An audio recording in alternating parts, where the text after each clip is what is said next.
Thank you, and welcome back to the Patriots 300 Level Podcast. My name is Eric. I'm joined by my co-host, Kevin. Welcome back for our 53rd episode this week, where we'll be starting our Patriots offseason podcast and recapping the latest news around the NFL, along with the playoffs. As a reminder, you can follow us on Twitter and Instagram at Pats 300 Level Pod for up to the minute updates and commentary on news of the day, as well as at our website at pats300levelpod.com. So, Kevin, it's been a few weeks since we've been last on for one of our episodes, and then there's been a lot of news around the NFL and specifically for the Patriots as well. So I think just starting into that, going off, biggest news for the Patriots so far this offseason is they officially have an offensive coordinator for them for next year, and it's not Matty P. It's not Joe Judge. It's Bill O'Brien. What's your overall thoughts on that? I think this is something we talked about before about what we were looking to see, hoping to see from the Patriots, and I think Bill O'Brien was probably the best name out there for them and the safest bet for them. Where if they wanted to go more of a Shanahan style, then there's that Jefferson and the other names that are thrown out there, or even like Zach Robinson, that sort of thing.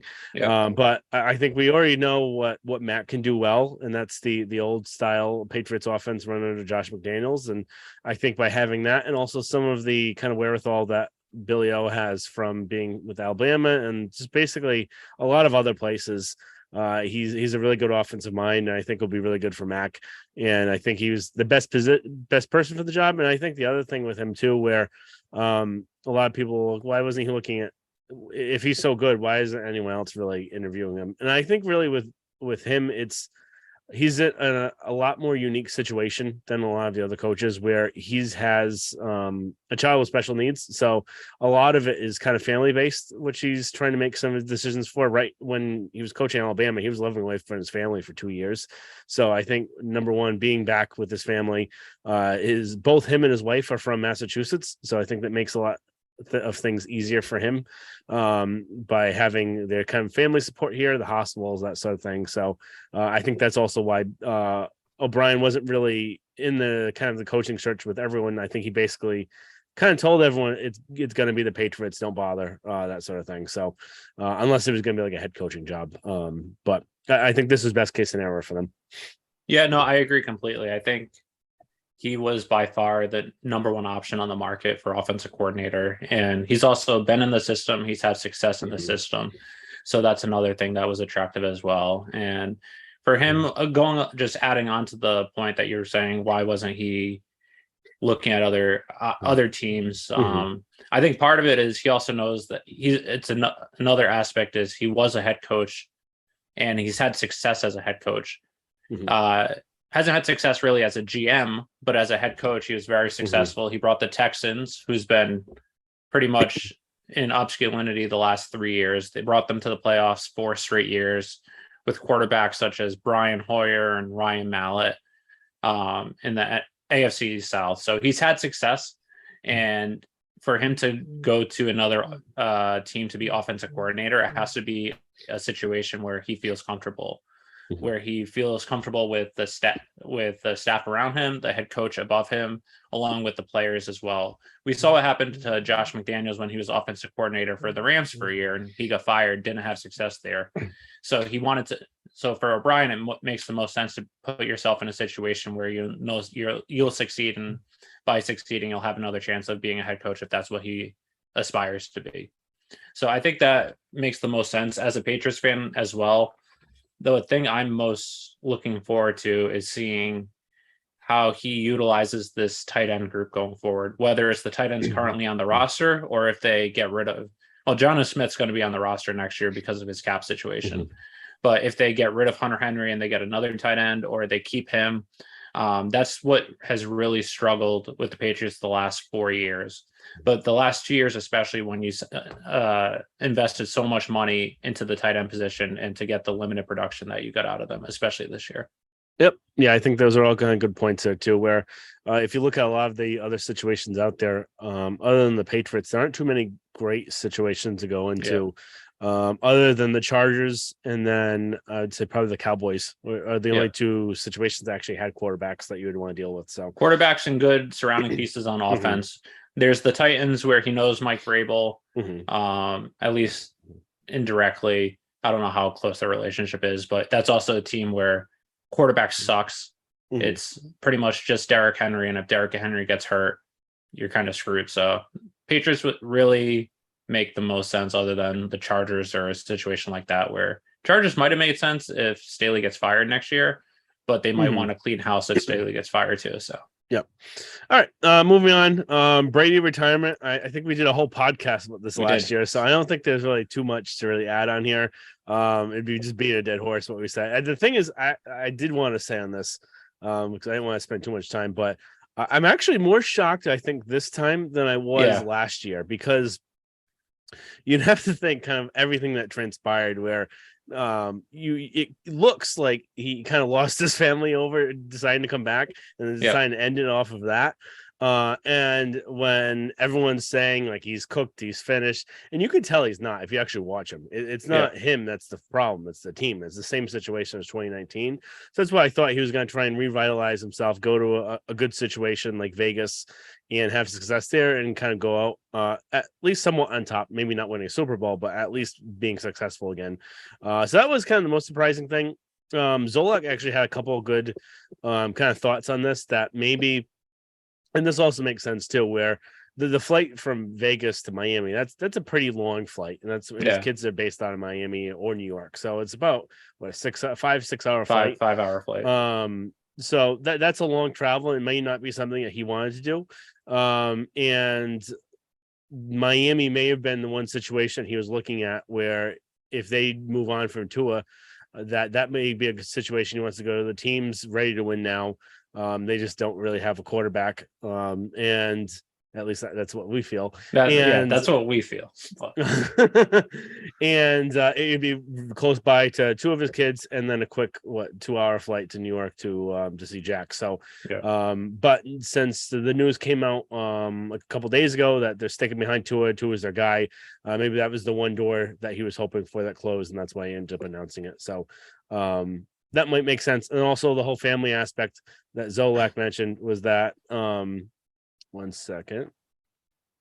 And just another thing that Zolak was mentioning was that even maybe the family thing where maybe it kind of seemed like the kind of the relationship was going to end on its own. I don't want to talk too much about his personal life because it's not really our business, but the fact that he came back to football probably wasn't the result of breaking up his family. It was something else. So maybe you can't really look at that. The two aren't really related in that aspect. So maybe it's not as crazy of him retiring this year as it kind of seems.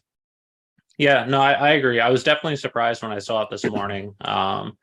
Seeing his play this year, you could tell that he hasn't really slipped at all. He still put up the most passes in the NFL because his surrounding offense wasn't good. And it just reminded me so much of 2019, but with worse coaching.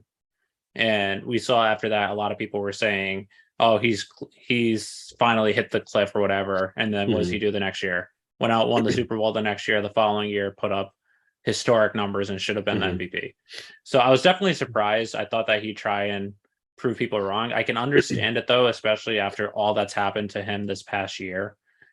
Just being mentally exhausted with everything and having to go through another offseason where you have to go to a different city, learn the playbook, go through everything like he had to do when he went to Tampa Bay. He was invigorated for that because he wanted to prove Bill wrong. He wanted to prove the Patriots wrong. But he doesn't really have that because he's not have that animosity towards the Bucs organization, along with already proving that he can do it himself. So I think that fire wasn't fully there. And then, like you said, one of the organizations that makes sense is the Raiders, but that's very far from his kids and everything. And I think it was just a tough situation where I would, as a Patriots fan and as a fan of Brady, I would have liked to see him do that. But I can also see him not wanting to be a mercenary to be the new LeBron James of the NFL, where he goes from organization to organization, trying to win championships. And once the team's run its course, then he just moves on to the next one. So I could see that aspect of it too. I just wish he was a mercenary at the end. Yeah. I think that would be a really interesting story. I also would have been interested to see what he would have looked like at Shanahan's scheme, just because it's completely different. And I don't know how. I would just want to see how well he could run it, because I feel like you got to be a little bit mobile with that. Yeah. So I just wonder if he would be able to be the same kind of quarterback in that system. No, that's fair. But I feel if he would have gone anywhere, it would have been the Raiders because Mhm. of Josh and the whole offensive personnel and everything. One question I do have for you that I was thinking was there were some rumors that when Brady announced that he was coming back and then Bruce Mhm. Arians retired like around the same exact time, that it Mhm. was Brady forcing his Arians out. Seeing the Bucks this year with Todd Bowles, who's Mhm. also an idiot, Yeah. and Byron Leftwich, and seeing how poor they were, do you think Bruce Arians is a better coach than we've given him credit for? Because both of us thought he was a terrible coach. I think he's better to a point. I think Todd Bowles is a complete moron. Yeah, Just based off of his Jets experience, off of the defensive calls that he had last year, yeah, and then what we've seen so far. But maybe I could say he's a little bit more of a better coach. He's more strict than what I think we thought he was. yeah. That's for sure. So I think a little bit better, but no, I don't think he's this great, fantastic coach. No, I agree completely. And just going a little bit off that Mhm. aspects was Todd Bowles ruined Tom Brady's season last year with that all out cover zero blitz and Mhm. having a safety cover Cooper Cup, and then um, just the coaching situation this year. So Yeah. I think they could have and should have won the Super Bowl last year, but I digress. All right. Next one, just topic Patriots Shrine Bowl coaching this year. Kind of interesting just watching the videos and pictures coming out. I don't think there's really anything too newsworthy to talk about. Just wanted to mention it. Nice seeing Troy Brown as kind of the coach for this. I think it probably means that they do expect some sort of progression with him, and that maybe it wasn't completely on him for the wide receivers issues that we've seen. So just an interesting little nugget that's out there. Any comment on that? Or No, I thought that was interesting that he's the head coach, and then I also two other things. One is I was surprised to see Cam McCord there because I thought he'd be gone. Mhm. um, Mhm. but we'll see what role he is in the coaching staff next year. But the other thing I saw that kind of intrigued me was Demarcus Covington is the defensive coordinator, and he's actually been held in high regard from Patriot players along with other coaches Mhm. around the system. So seeing how he does as a coordinator, um, I don't see Steve leaving for a while, but I wouldn't be Mhm. shocked if he's poached from another team in a year or two to be a defensive coordinator and possibly a head coaching candidate sometime in the near future. So Yep. that's just another aspect. He's getting his recognition and his due, which Mhm. is good for him. So Yeah, a lot of people talk highly of him. I know he was out on some of the kind of the pro days last year yeah, when he was traveling with Bill or some of the defensive minds. So I know that he's slowly kind of rising through the ranks there. So I thought that was also interesting too. yeah, he Uh, reminds me a little of like an early Brian Flores or Gerard Mayo, where they weren't really regarded as coordinators yet, but they were getting mhm. recognition from around the NFL as potential head coaching candidates. Yep.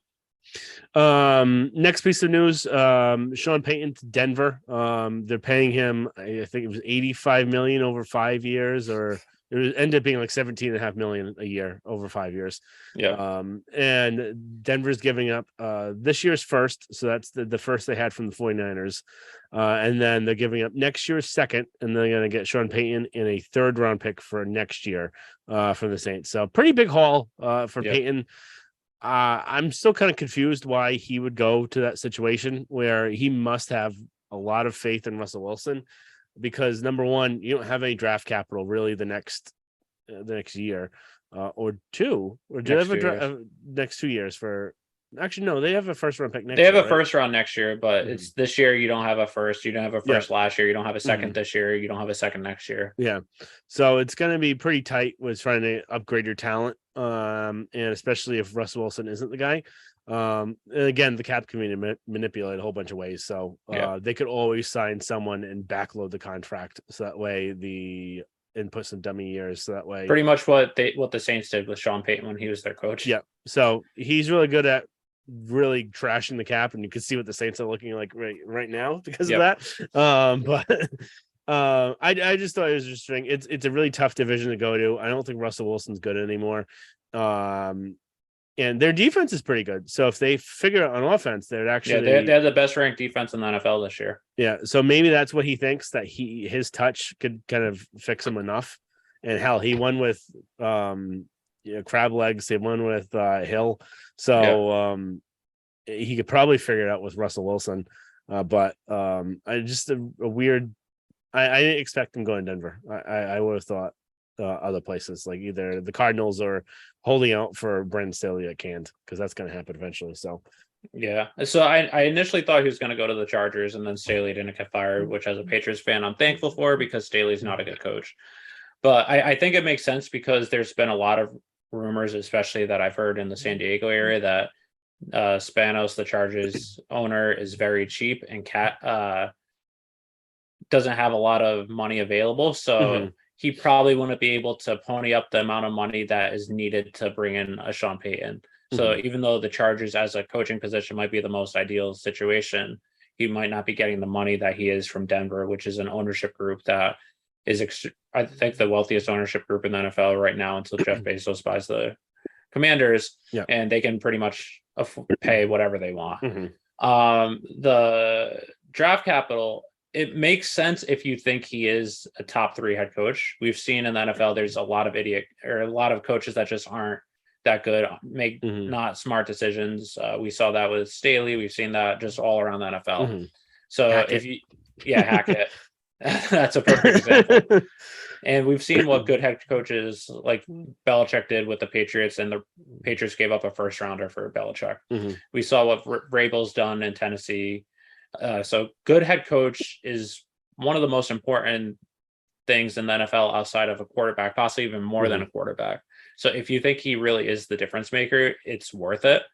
The only thing, though, is he pretty much has the exact same career numbers as Mike McCarthy. So both have one Super Bowl appearance. They won their Super Bowl, but a lot of times they underachieved with more talent surrounding talent. So some of it is just bad luck. Some of it is some years you just get beat. But I wonder if I know he is highly regarded as one of the best coaches, and I still think he is too, but he might not be worth that. So it depends. Yeah, I think that's one of the things where you can stats only tell so much of a picture, and you have to use the eye test, where there's so many things that McCarthy bungles, like in a situation where that's not happening with Sean Payton. So I would say he's still better. You have to look to see what is going on. Is my face freezing on the camera? Yes, it is. It looks ridiculous. Let me shut the video and turn it back on. So anyway, that's better. I wasn't sure if it was just on my end or not. Next quick thing, Carr Huntley named to the Pro Bowl, just showing that the Pro Bowl is ridiculous and it doesn't mean anything now. You have a guy that actually was worse statistically than Bailey Zappi this year making it, and then Carr is getting removed from the Raiders and is still going to make it. So and he was not good. So just a final tidbit. Next kind of quick playoff recap so far. Our predictions were somewhat right, somewhat not. Eric's AFC was completely right. Mine was close, but not the Super Bowl pick. NFC, we were both wrong on that. But Bengals, Chiefs, Eagles, 49ers, quick recap we could do there. Just our thoughts, not really a big breakdown of different things. But what are your kind of takeaways from the Bengals and Chiefs? I'll give you mine quick. I think the Bengals they did put a lot of work in this last offseason for their offensive line, and they still need to do a lot of work. That's pretty much why they lost this game, I feel. And I think there were a couple different situations where they just didn't have the right kind of plays for it. There was 2nd and 3, 2 different situations, and they couldn't convert to get a first down and kind of drive and win the game. That was twice when they had it, when it was 2020, and they didn't convert. So they threw into those long passes instead of like something short or a run or anything like that, and be able to run the ball. Neither of these teams really did at the end, and you could say that would have helped either of them win. The other thing is the refs was, and I said this before, this is probably the worst officiating I've ever seen in my entire life. Yeah. Especially not just worst of like they're just bad overall. They were completely slanted in one direction in this game, and it was insane. And it just makes you have to wonder like what's going on. There's a lot of money on the NFL. Is everything on the up and up? And it just they missed so many calls and had so many ticky tack ones against the Bengals that it was insane. And again, the Bengals did shoot themselves in the foot too. So you can't go saying that they deserve to win the game, but I don't think the Chiefs deserve to win the game. And I think it was ridiculous. And then just one little other tidbit about this. Tony Romo, I feel like he's getting more insane and like as the year goes on. He was completely unhinged in this broadcast. He was comparing things to he was comparing things to Michael Jordan in basketball, and he ended up saying a story about how someone thought Michael was better than, I can't forget the guy's name, was better than Jordan. It's a completely made up story, and it just I do love listening to it because he's turning insane, but I don't think he's as good as he used to be because I feel like I don't know if it's an act or he's going like insane. I think it's an act, but. So I kind of enjoy just how crazy it is, but it's also like not as good as it used to be. I feel like with him. So no, I agree. I think like as the years goes on, he's getting worse and getting just more theatrical. Yeah. But my overall thoughts from the game were, like you said, the Chiefs didn't really play great, but the Bengals also, their offensive line is what killed them, but also they had 3 backup offensive linemen starting. So they did improve their offensive line, but because of injuries, they lacked depth. But also a lot of teams that had 3 backup offensive linemen might be in the same position. But you see they have talent. I give Taylor more credit than I did last year. I know he botched the Super Bowl, but he has gotten a little better as a head coach. He hasn't made as much dumb.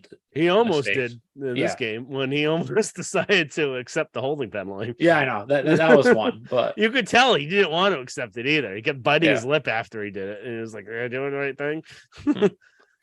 What was I going to say? The refs were just atrocious, though. I picked the Chiefs to win. I picked it in different selections I had. I can't confirm or deny if there was money on the line based on the state I live in.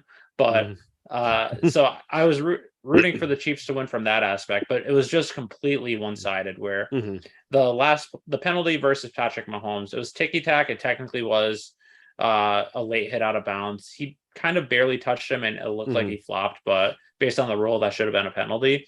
But there were 2 other hits against the Bengals, one against Joe Burrow, where he was hit 4 steps after he threw. And then there was one on the out of bounds near the end zone where he was also hit, and they didn't call late hit there. There was the replay of 3rd down after it happened. There was just so many ridiculous plays. There was on the punt return, there were 2 different block in the backs that they didn't call.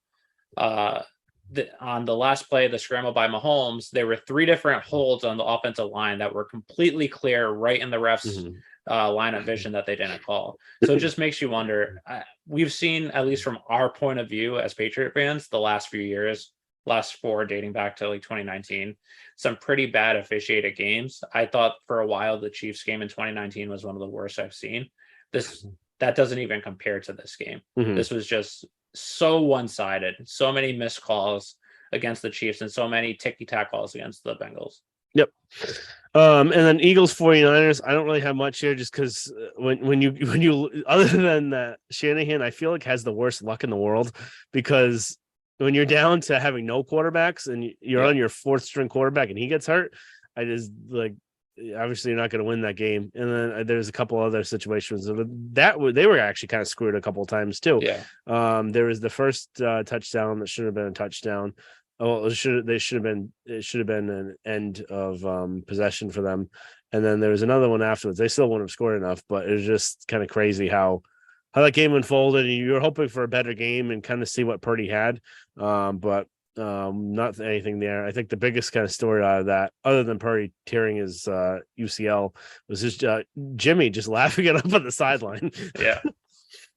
So my overall thought from this game was also not really from the game itself, was just how important quarterback depth and just overall depth on the team is. No team really expects to need a fourth string quarterback, but seeing the 49ers this year getting to their third string quarterback after Lance and Jimmy, and then still making it all the way to the NFC Championship and having a chance to make it to the Super Bowl, it shows that, yes, having an elite quarterback as a Patrick Mahomes or a Joe Burrow helps a lot and can cover a lot. If you put in a surrounding team around them, you don't necessarily need the top 5 QB. You don't even necessarily need a top 15 QB. And that's something that, as a Patriot fan, you can take solace in, where the defense improved a lot this year.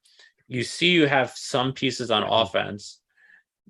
So it depends on if you think Mac Jones is the guy or not, if you think he's the top 10 quarterback or not. He isn't right now, but he has, in both our opinions, I think we both think he can be a top 10 quarterback. His rookie year, he was the top 15, possibly top 12. So if you put in those pieces around him, if you add a couple pieces here or there, have a good play caller, the Patriots might have a shot. I'm not saying they're going to win the Super Bowl next year, but we've seen from the 49ers this year with a third string quarterback making it all the way to the semifinals, the NFC Championship game, with a strong defense and good surrounding pieces on offense and a good offensive mind in Kyle Shanahan. So if bringing in Billy O and putting the pieces together, improving where you were strong to last year, and then also just improving some pieces that were weak as well, there is a shot that you never know. Yep. And I think it also kind of makes you question whether or not it may make sense for teams to start thinking about this, where maybe we don't pay the quarterback unless you have a top 5 guy, maybe top 3, top 5 guy, because I feel, and I think you feel this too, it's way easier to find the pieces to fit around the team than it is to find the specific quarterback. So if you have a good coach, so if you have the right coaching, is it better to allocate those resources everywhere and have someone on a rookie deal every single 4 or 5 years than to pay someone $50 million, where right now what's Mac making, like $2 or $4 million? And it's much easier to use that remaining $45 million somewhere else, rather than having $50 million and then having less money to spend elsewhere. So that's another thing. It'll be interesting to kind of see what they do, even depending on how he looks. Like, does he look like he's deserves the money, or if he doesn't, does it look like he's still top 10, top 15? And then at that situation, what do? Do you try and pay him what a 15 or 10 quarterback gets, or is it better off to keep paying the talent around them and getting someone else in the draft? That's just another interesting thing to see what they do afterwards. So I think the one aspect with the rookie quarterback on the rookie contract, though, is you have to make sure that there's someone that fits the system that you want, that they're going to be more of a game manager and not turn the ball over. Yeah. Whereas if you have a Ryan Tannehill, for instance, with the Titans, we saw them, granted, he's getting paid $30 million, which when he got the contract, that was one of the top 5 quarterbacks in the NFL. So he was still making a lot of money, and he wasn't a guy that could win it. But if you have a quarterback that, if you're paying him, say, for instance, $5 million instead of 30, and then you paid the surrounding people, that might be another example. But you need to have someone that isn't going to throw the game away, like Derek Carr or Jarrett Stidham or someone like that. That makes a lot of sense too. All right, moving on. Super Bowl predictions. So no real preview here, because we're not huge experts on both teams, so no way to kind of gaslight you here, or whatever the phrase is. So my prediction: Chiefs are going to win, because it feels like the NFL scripting this thing. So I'm going to say Chiefs, although based off of that Twitter guy that's predicted, I think since 2015, every Super Bowl winner, it would be the Eagles this year.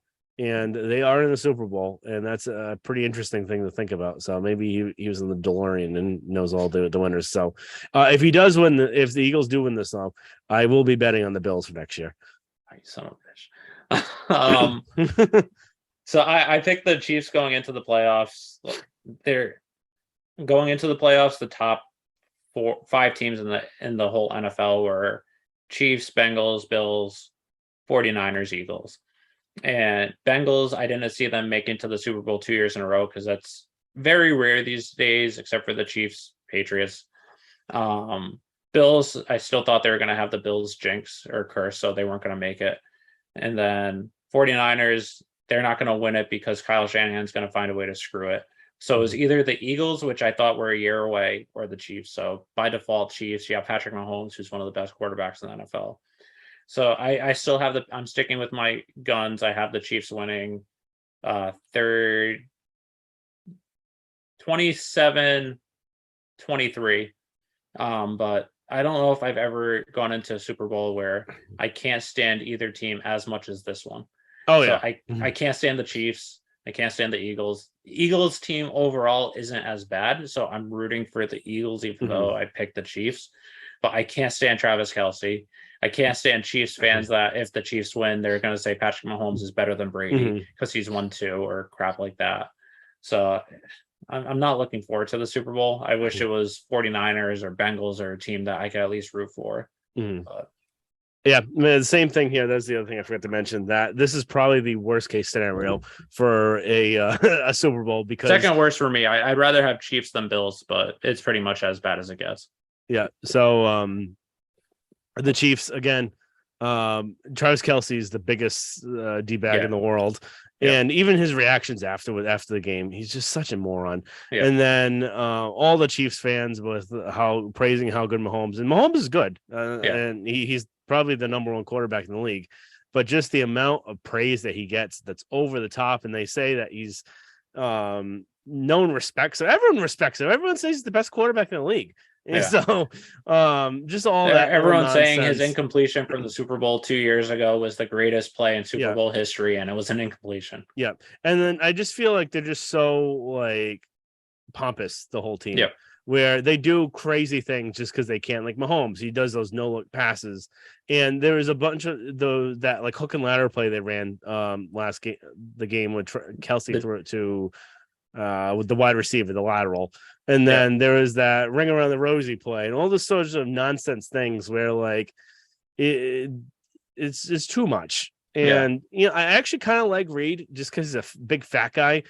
And like I wish I could like him more. Like I still like him. I would say he's probably the most likable person on that team. I agree. But just everything else. And then you got Mahomes, his wife and his brother. And like they were completely silent up until now. And then the back in the Crazyville. So and then Philadelphia, I hate. Like I just hate that. I love the city. I don't like. I hate the sports fans. I don't like the fans. I don't like the franchise, and I'm just gonna root for them anyway, just because I feel like they're a more likable team, though. Like the players that are on there. I like Hurts, AJ Brown, the whole team itself. I don't have an. I also don't know enough about them to say that's true. I actually like them, so I could hate them afterwards. But Coach seems like a giant tool, though. But he does, but I kind of like it. He some of his reactions, like, did you see the one when he was on the sideline? He was yelling to one of his coaches, "I know what I'm doing." When it was when I didn't see that. It was when he was trying to fake them out for going for 2. So he's done that in, I think, 2 back-to-back playoff games where it was like right before the half ended. So he knew that he had timeouts to kill that he wasn't going to use. So he ended up going up to the line trying to fake a 2-pointer to like, not to like fake it, but to try and get them the jump. So that way it would be on the 1 yard and then they'd actually go for 2. And he was yelling at one of his coaches. He's like, "I know what the fuck I'm doing." For at one point during it. So I thought that was actually kind of funny. So but he also had some really weird analogies in some of his press conferences too. So he was kind of going off in the Romo aspect that way. The other thing about the Super Bowl though is the 2 storylines that I'm just so sick of already, and it's barely even seen, is the Andy Reid revenge game versus the Eagles, and then the first time in Super Bowl history 2 brothers are facing each other. The Reid revenge, I think, is a little bit more kind of fun to think about, but it is. But I do like Reid. I think I just like him because he's fat and he's old and he's got a mustache. But all right, Next topic, I think we're gonna have a little change of what the notes were saying here. We're gonna go ahead and just grade the different sections, and then I think next episode we'll go more in depth, kind of saying how the players did and what they could do to improve it. So kind of a different kind of style. Okay. Here. So offense overall, what would you say their grade was for the year? And then we can kind of go position by position, but not take too much time on it. C minus. That's a good. I would say that. I would say C minus to D plus. I would say C minus to be nice. Yeah. I feel like D plus would be because still. Stevenson did well. There were Mhm. some players that did well. Jacoby was good. Mhm. Mac was pretty good the second half of the year, but Mhm. All right. Coaching overall. all phases are just offense. F minus. Yes, I've never seen anything. The thing we never thought it was going to get that bad. And Yeah. it was bad. So Yep. yeah, We F both minus. admit it. I usually stick to my guns until I'm proven wrong, and Mhm. I was proven wrong pretty early this year, more than halfway through the season. Like Yeah. I wrote the whole article for our blog saying how it's not going to be an issue, and I was just completely wrong. Yep. Mac Jones.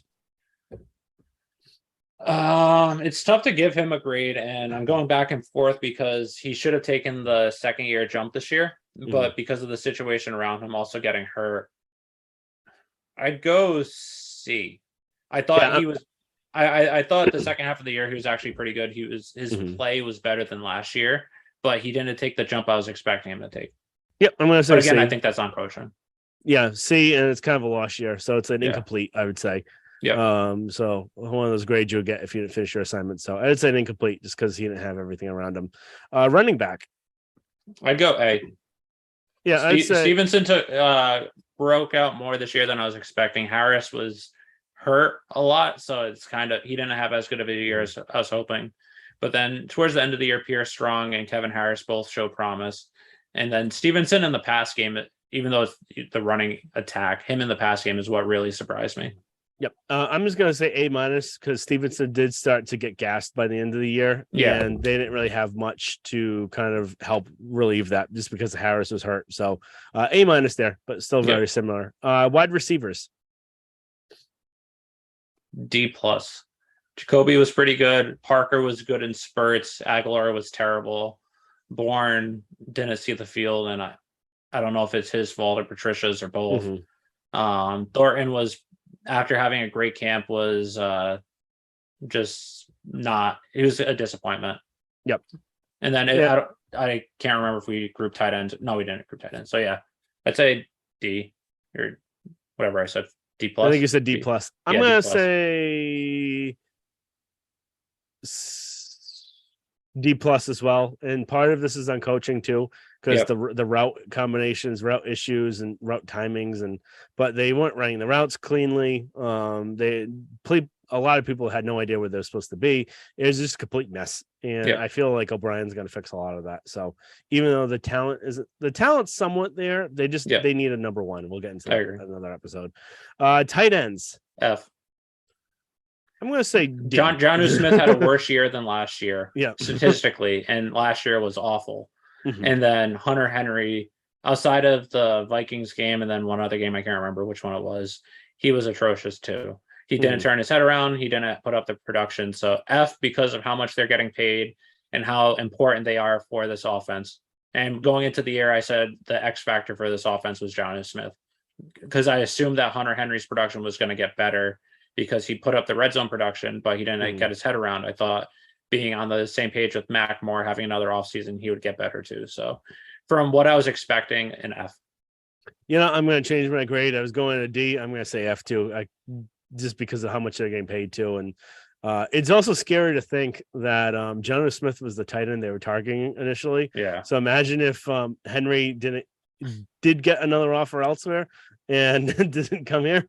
It would be it'd be really interesting right now. Offensive line. I'd go C. Tackle position was just atrocious. And you're paying, granted, you weren't paying them a lot, but going into the year, you thought that it would be better because you moved Trent Brown to the left, Isaiah Wynn to the right. Cole Strange, I thought he had a good year. Pro Football Focus had him as the least amount of pressures allowed on for interior, or I think it was either rookie offensive lineman or rookie offensive guards, but he played pretty well and he kind of showed that he might be worth a first round pick.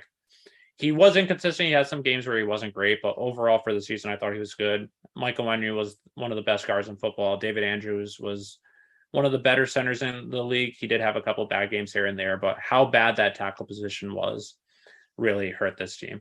So that's what I'm going to see. Yep, I think C makes a lot of sense there. I think tackle was an F, and then you could say guard and center was about a B to an A. Yeah. So that kind of averages out to a C. Yeah, I'd say B plus for interior line, F for tackles. Yep. Next position group. I lost my thought. Defense. What do you give the defense overall? I'd go with an A minus, and I was deciding between A minus and A. They were better than I was expecting. I thought they were going to be good this year too, but I wasn't really sure what to expect with them not having that number one lockdown cornerback. And for the most part, they did well. Jonathan Jones did have a couple games towards the end of the year where he wasn't great, but they were also down. Like Jack Jones and Marcus Jones showed a lot. Then once Jack Jones went down, Jalen Mills was also hurt. They still played well enough to win them the games. For most of outside of the Bears game, the Ravens game where they were playing mobile quarterbacks along with the Vikings, their defense put them in a position to win.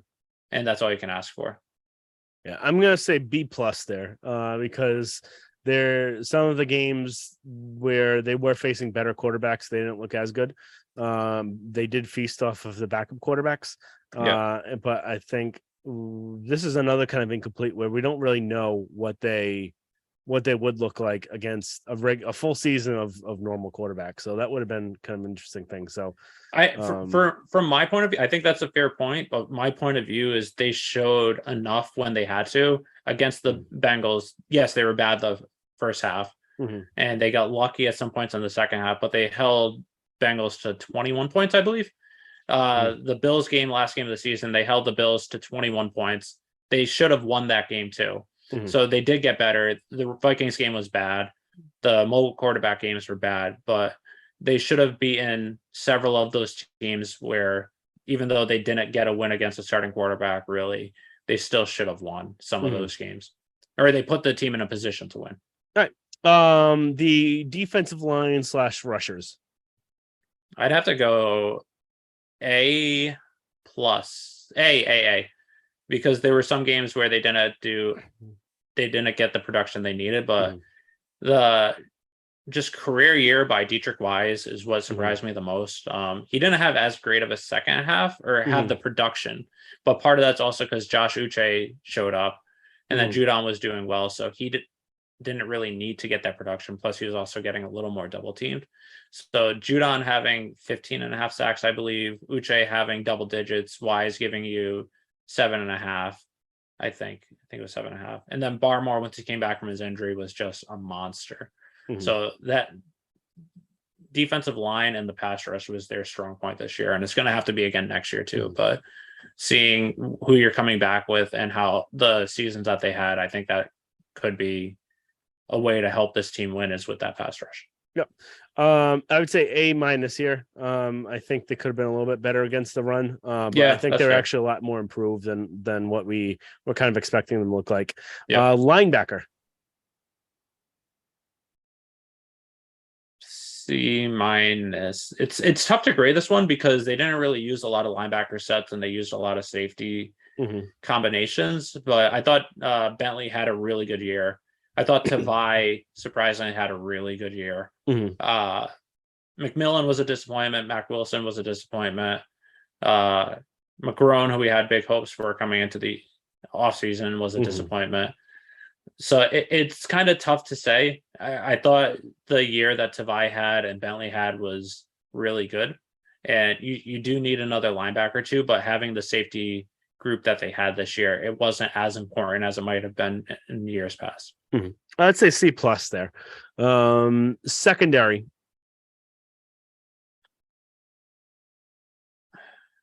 I'll I'd go with go. mine if you're still thinking. I'm going to go Yeah, with a B, because I think they're pretty good there.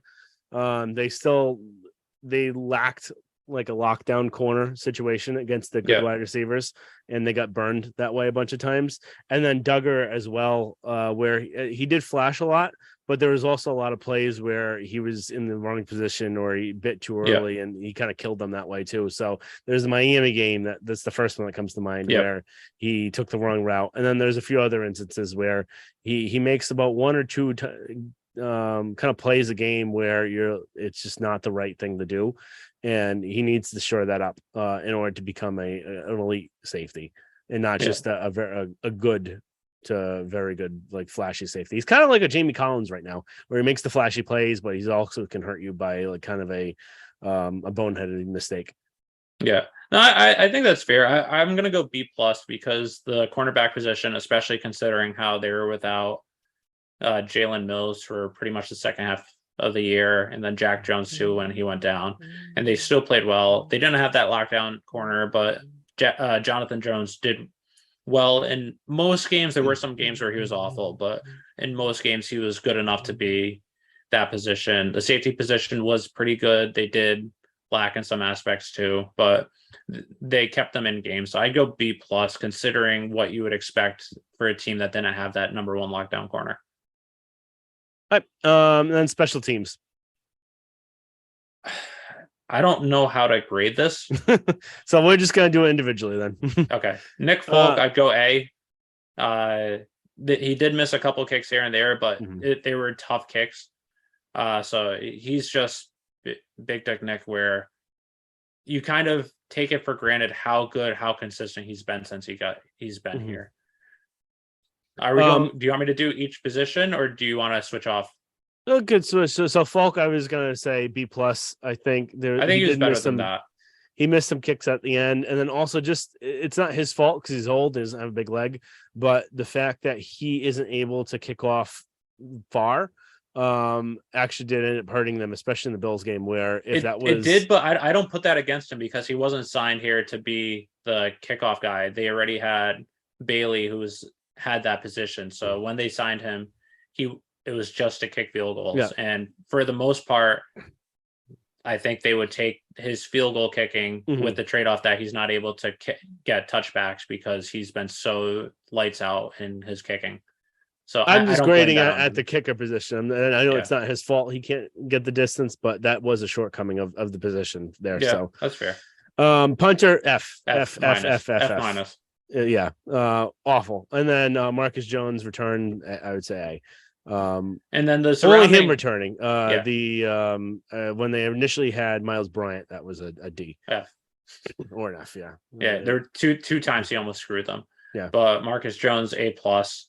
And then just the surrounding kickoff / kick return units, F. Yeah. Like Brandon Schooler was really good. Slater was good, but there were so many boneheaded mistakes that cost them so much this year. All right, 3 up, 3 down. Real quick on here, and then we'll be kind of all set until the next episode. So I'll give all 3 and give a brief recap after that. So I got Judon, Uche, and Stevenson. Again, Judon and Uche kind of career years for them for pass rush.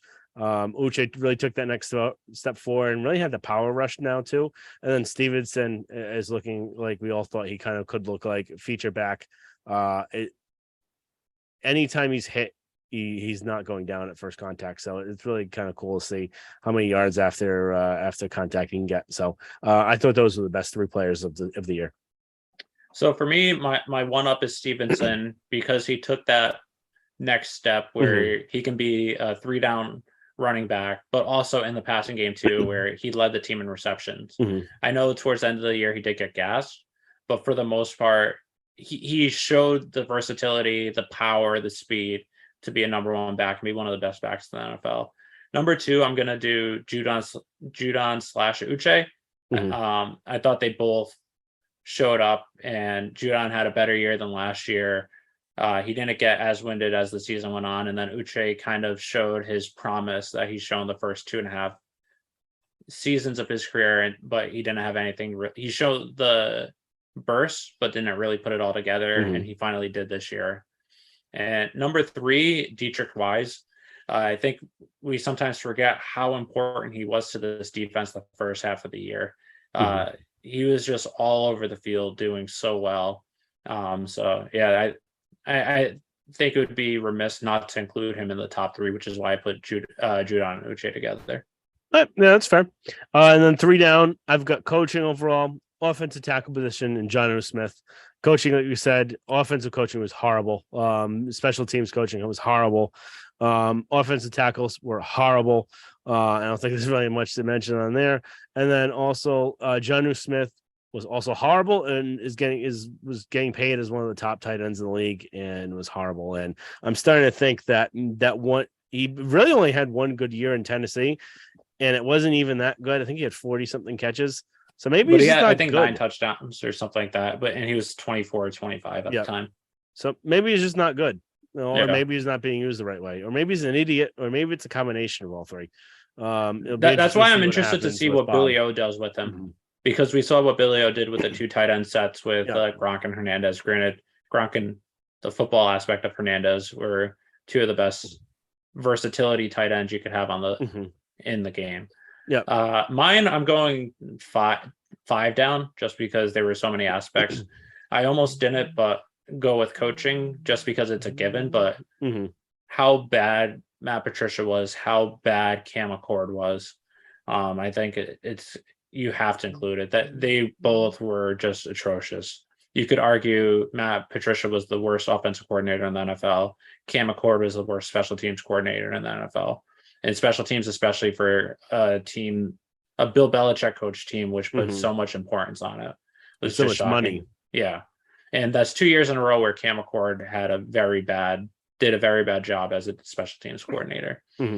My 2 down, I have to go with you again with the offensive tackles, where that was the rate limiting step for this offense once you got past Matt Patricia, where they weren't able to really hold up. I know Trent Brown was sick at some points and he wasn't like physically healthy enough, but overall for the season, both tackle positions were just bad. 3 down, or my 4th down.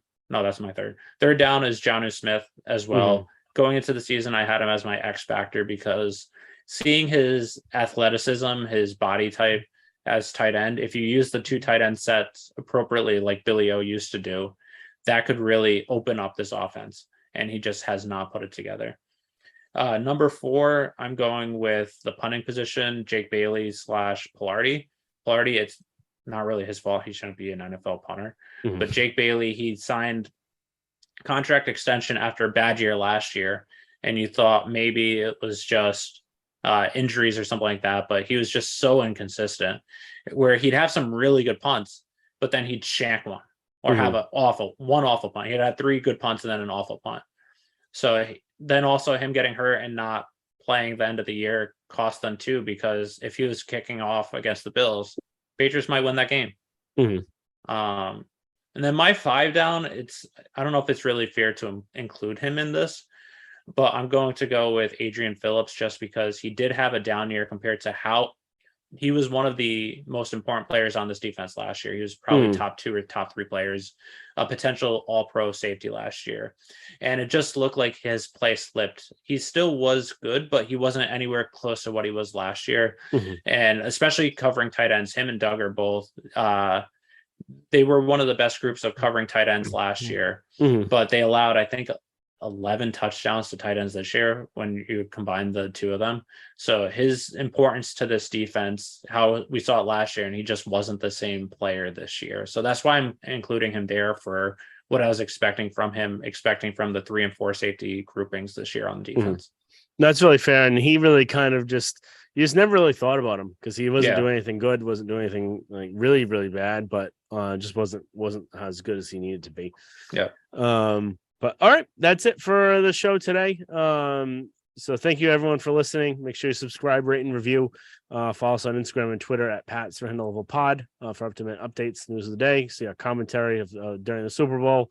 Probably we'll be live tweeting during that. Any of our reactions, probably blaming the refs for most of it because if it is how it was last game, probably gonna have the bag for the Chiefs. So we'll see what happens. Super Bowl brought to you by DraftKings. Yeah, so we'll see, and it'd be interesting to see if Tom's actually on the broadcast for the Fox game, because now that he is retired, they might try and bring him in for even a little bit for some action there. So My guess is they won't, just because I feel Greg Olson wouldn't like that, and since he's I think doing they'd have him for like their 10-man, 15-man that's little fair. booth thing, Yeah, because it seems like they've got like 15 people on that thing right now. yeah, It's way too crowded, and I think Gronk sounds like an airhead in it, so I don't know why yeah. he's even employed, but